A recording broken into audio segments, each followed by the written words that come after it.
Hello everyone, I'm Ali, and in this lesson we'll look at client acceptance and continuous decision. The first stage of any audit is the client acceptance or continuous decision. Client acceptance decision is important because the auditor needs to establish whether or not to accept a new client. Continuous refers to whether or not the auditor continues with the client that they have already done audit in the past. ACCA 1 provides guidance on the procedures to be followed when the auditor is making client acceptance or continuous decision. There are 3 steps taken by the auditor for client acceptance or continuous decision, and we will be looking at these steps one by one. The first step is the assessment of client integrity. So for client integrity, this is related to the reputation. What is the reputation of the client, management, directors, and other key shareholders? Auditor is interested to know what the client reason is for changing auditors. What is the client's attitude to risk exposure and management? What is the client's attitude to using internal controls to mitigate risk?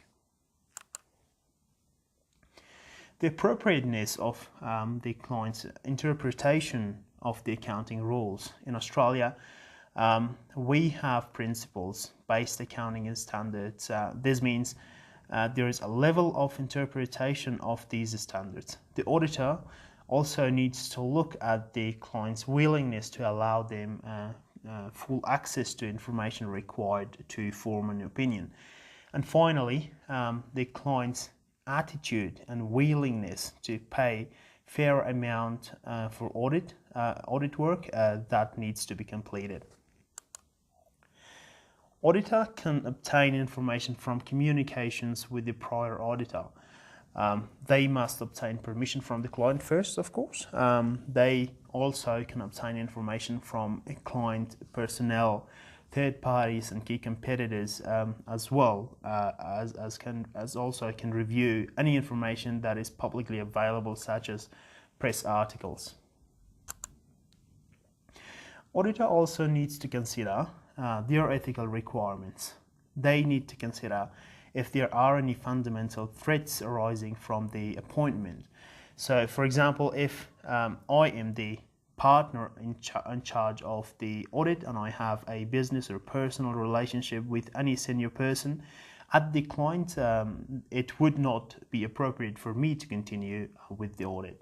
The auditor must also ensure that there are sufficient staff available with the required knowledge to complete the audit. That is the professional competence and due care principle that needs to be considered.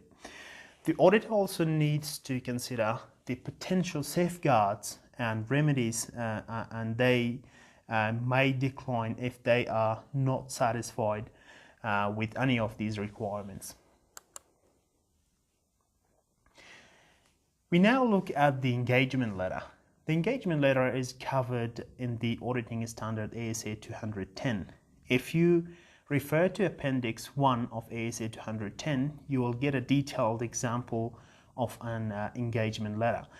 You may also refer to figure 2.1 in the textbook on the first slide. The engagement letter is reproduced in this figure. Essentially, it is prepared by the auditor and it needs to be acknowledged by the client. It is a form of contract and it can expand on obligations in the Corporation Act, while the engagement letter can expand upon the requirements that appear in the legislation and standards. It cannot limit or contradict those requirements.